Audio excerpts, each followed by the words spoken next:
The distress beacon had been broadcasting for 6 days, and Fleet Master Ilex of the Thren Ascendancy finally allowed himself to believe it was real.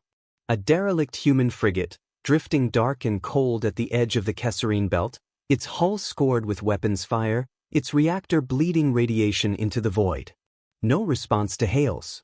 No weapons charged. No life signs on the surface scan. Just a ship, dying slowly, alone. "Salvage crew, prepare to board," Ilex ordered. "Casualties, if any, will be catalogued for the archive." He said it the way a man reads a grocery list. But certain. This was the 4th human vessel his fleet had recovered in as many weeks, and every single one had told the same story: a species burning out fast, fighting each other as often as they fought the Ascendancy, running on ships built from scavenged parts and stubborn optimism. Beautiful in its way. Doomed in every way that mattered. The Thren had been cataloging dying civilizations for 11,000 years. They had a word for what humanity was becoming. Aftervrol, the long fade, the sound a species makes on its way out. Ilex had heard that sound from 400 other worlds. He knew its rhythm. Slowing pulse. Failing infrastructure. Silence. He did not know that humans had a word too. And their word was ambush. The boarding shuttle docked at 0347 ship time.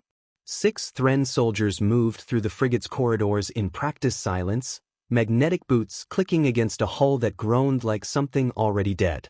Emergency lighting flickered red along bulkheads scarred with old battle damage. Frost bloomed on exposed piping. The air recyclers had stopped working, or so the sensors claimed. Corporal Vess, youngest of the boarding team, found the first body in the mess hall. A woman, maybe 30 of her short human years, slumped against a bulkhead, eyes closed, a data slate still clutched in one frozen hand. "Life signs?" Vess. "None," his sensor officer reported. "Core temperature matches ambient. She's been gone for days." Vess almost believed it. That was the thing about humans, they died so convincingly. He didn't notice her fingers were curled around the data slate at exactly the right angle to trigger it. He didn't notice the frost on her skin was cosmetic, mixed from a coolant packet, not the slow crystallization of a corpse exposed to vacuum cold for a week. He didn't notice because the Thren had never needed to notice things like that. No enemy in 11,000 years had bothered faking their own death as bait. Humans had been faking things since before they had language. Faking bravery. Faking calm. Faking okayness at funerals and job interviews and family dinners, because sometimes survival wasn't about being strong, it was about looking strong long enough for the moment that mattered. This was that moment. 3 decks below, in a maintenance shaft the boarding team scans had flagged as structurally collapsed, non-viable. 11 humans in makeshift pressure suits held their breath in the dark and waited. Their ship wasn't dying. It had never been dying. Every reading the Thren fleet had pulled off its hull, the radiation bleed, the dead reactor signature, the cold corridors, had been engineered over 6 days by a crew that had chosen, unanimously, without a vote, without an order from anyone above the rank of lieutenant, to turn their crippled ship into the most convincing corpse in the history of naval warfare. Because Fleet Master Ilex's flagship was 300 meters away, running minimal shields, confident that a dead ship couldn't bite. The lieutenant's name was Marcus Reyes, and he had exactly 1 working countdown clock in his suit's heads-up display, ticking down from the moment the Thren's own boarding shuttle had docked. 11 minutes. That was how long the frigate's remaining power core could sustain the overload he'd rigged into it. 11 minutes before it either detonated on his command or detonated on its own, and either way, he needed the Thren flagship close enough to feel it.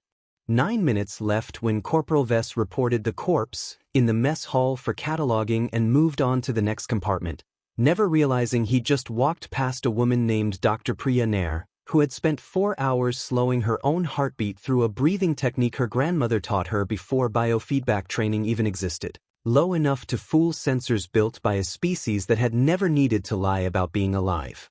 7 minutes left when the Thren salvage team reported the ship clear, and Fleet Master Ilex, satisfied, ordered his flagship to close distance for a full tow and recovery, the final step in a ritual he'd performed 400 times across 11,000 years, never once suspecting that this time, the ritual had a hook in it.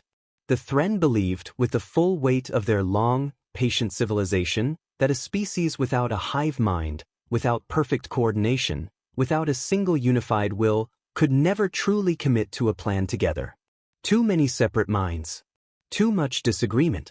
Too much fear, individually felt, individually managed. How could 11 strangers, scattered across a dying ship, trust each other enough to stay silent, stay still, stay exactly on schedule for 6 straight days without a single one of them breaking? Ilex had never served with humans. He didn't know that this exact, specific, insane willingness to stake your life on a stranger doing their part without watching them do it, was the single oldest trick in humanity's playbook. Soldiers had been doing it since the first ambush in the first forest on the first continent. You didn't need a hive mind to hold a line together. You just needed to believe the person next to you would rather die than let you down. Every human on that ship believed it. That was the whole trap. 4 minutes left when the Thren flagship's shadow fell across the frigate's hull, close enough now that its main reactor sat almost directly above the derelict's ruptured spine, close enough that its shields, still at minimum, still lazy, still certain, would do nothing at all to stop what came next. Marcus Reyes closed his eyes for exactly 1 second. Long enough to think about his daughter. Long enough to mean it. Then he opened them, and his voice didn't shake at all when he said the only word that mattered. Now. The frigate's reactor didn't just overload. It had been rebuilt, deck by deck, over 6 days by an engineer who used to defuse improvised bombs in a war most of the crew had been too young to remember, rebuilt into a shaped charge aimed straight up, straight into the belly of an 11,000-year-old fleet that had never once considered that a corpse could still throw a punch. The explosion tore through the Thren flagship's underside before its shields even finished registering a power spike. Fleet Master Ilex's last coherent thought, in the half-second before his bridge lost gravity and lighting and life all at once, was not fear. It was something closer to insult. They were already dead. Dead things do not fight back. He was wrong on both counts. And on the maintenance deck 3 levels below, where a corpse, named Priya Nair, had spent 4 hours slowing her heartbeat to fool a sensor grid built by a species that never learned to bluff, 11 survivors floated in the wreckage of their own ship, alive, breathing hard, staring at the burning wound they'd carved into an empire that thought it understood exactly how humans died. It didn't. Not even close. 300 light-years from Earth, on a bridge that no longer existed, the Thren Ascendancy's long, patient catalog of dying species gained one final entry, filed under a category 11,000 years old and never once used before. Species status, presumed terminal. Recommend immediate reclassification. Nobody in the Ascendancy's high command would read that file for another 6 days.